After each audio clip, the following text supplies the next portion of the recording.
Hi everyone, welcome back again. This is week 1, day 2, and I'm the paperback podcaster. Okay, welcome back once again to my YouTube channel. More things and thoughts to share today. So let me just begin with my thought for today. Are you right or are you right? Have you ever had a fabulous thought or grand plan, but when you shared with friends, their response was, "Hey, I really doubt that will ever take off." Or if not, they might tell you that, hey, that's really a very dumb idea. Just forget about it. Or perhaps they responded by telling you that, yeah, I think it might work. But I think it more likely will fail. What happens next was that you wrote off your grand plan and, surprise, someone came along, commercialized the same plans, and succeeded. You then place your forehead on the table. Right, that's not surprising.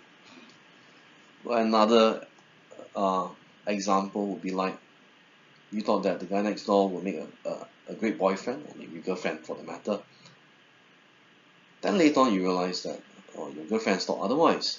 So you wrote him off, right, because your girlfriend told you that he doesn't make a great boyfriend. Not long later you discovered he did very well in his career and is getting married. Hmm, doesn't that sound very familiar? Well,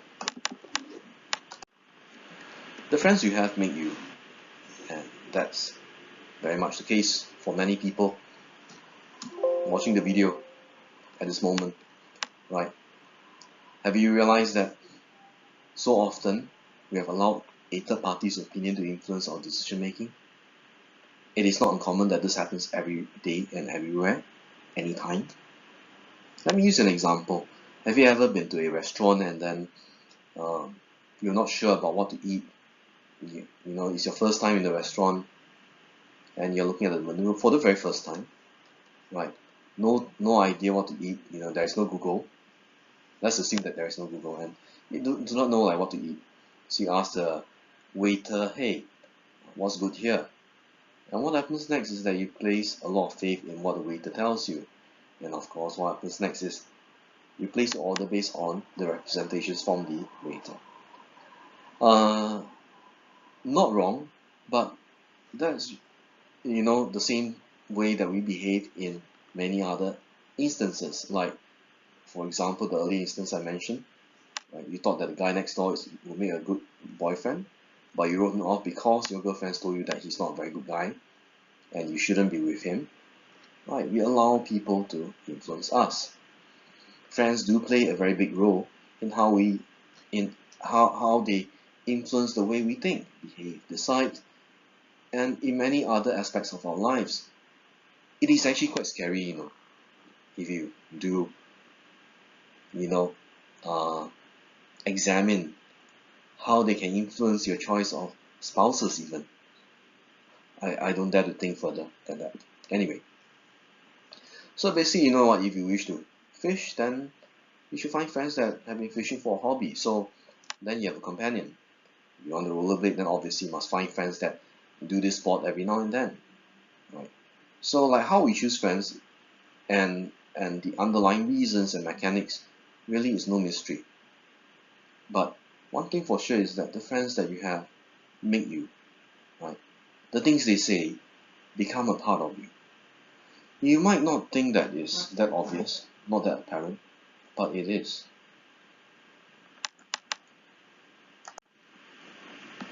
So, well, for many of us, when friends tell us certain things, we would, take action based on what they tell us. So this brings to the next point, the courage to act. So many of your friends stumbled on your grand plan and you almost wrote it off. How many of you honestly will have the courage to persist? I don't think there is many. Because peer pressure and that feeling of wanting to be accepted and to be seen as right is actually almost always overwhelming, if you have not realized. Because when you go against the norm, you go against the common expectations, you go against what people think. People think that you're abnormal. People think that you're wrong. People think that they can't accept you as a friend. Well, you know what? That's why we are, many of us are pressured to cave in.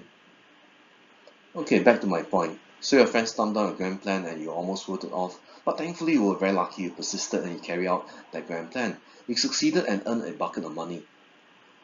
Or maybe you were not so lucky you failed, but later on you still succeeded.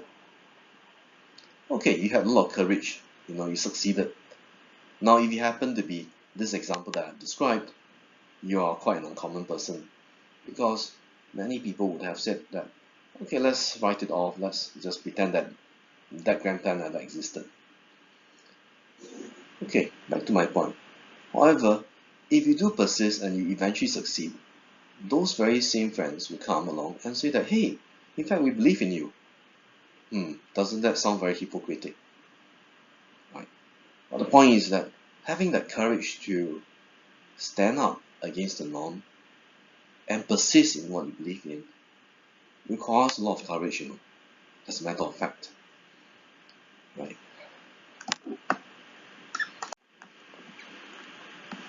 The lesson today. Your friends are important. They really shape much of how you think and what your beliefs are.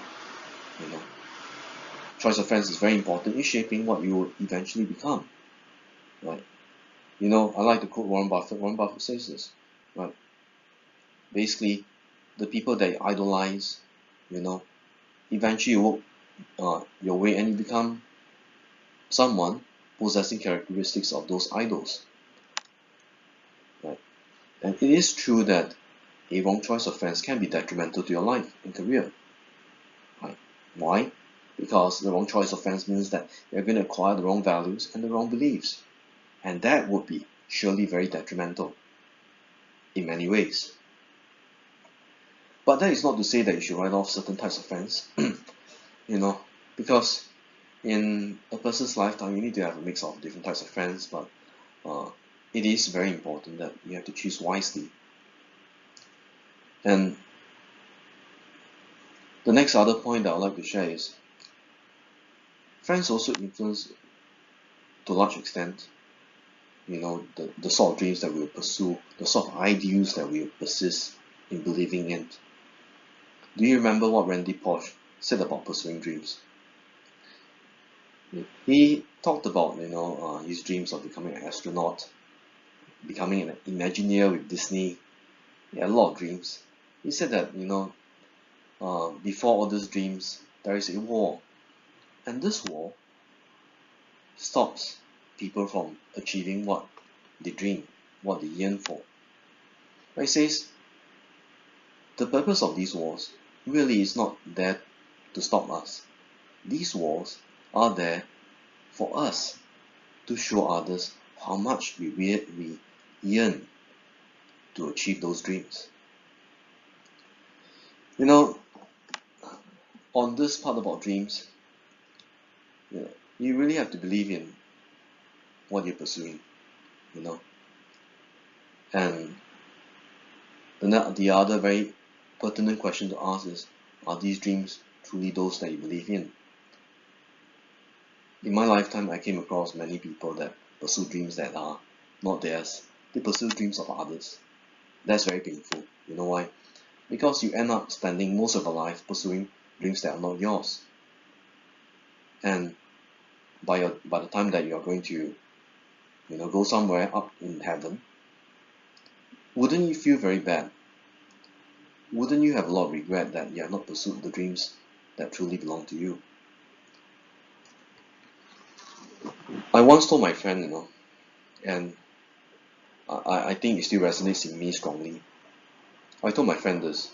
I said that if I only have 20 years remaining, 20 years, and that's all that I have, 20, then what do I do?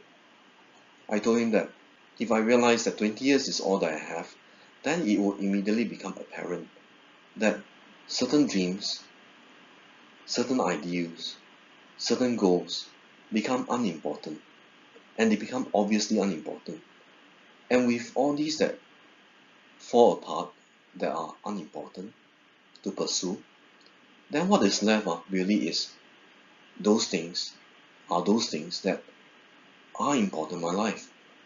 And these are the goals that I truly believe in. Because with limited time that I have, it means that I cannot pursue as many ideals as much as I would want, right? Limited time means that I will only have that limited number of goals that I can go and pursue with all my heart and all of my energy. And we all have to remember this, that there are a lot of things that come across us, and we think we might certainly believe that these are important. But if we were to take into consideration that there is so little time that we have, then wouldn't it be obvious that certain things are important in your life? And that we have to think very carefully about what we are pursuing, because that limited time means that we don't have much room to make mistakes, and we have very little room to maneuver, and we have to make sure that we do take away those goals unimportant, and those that are remaining are those that we truly believe in. So I hope that this sharing has been informative. Yeah, it might sound abstract, but that's exactly how I feel today, right, about pursuing dreams. And I hope that this would light that flame in some of you to pursue your dreams. Till then, I'm the Paperback Podcaster. I hope that you have enjoyed this video, and thank you. Look forward to catching up with another video and to do more sharing. Take care. Bye bye.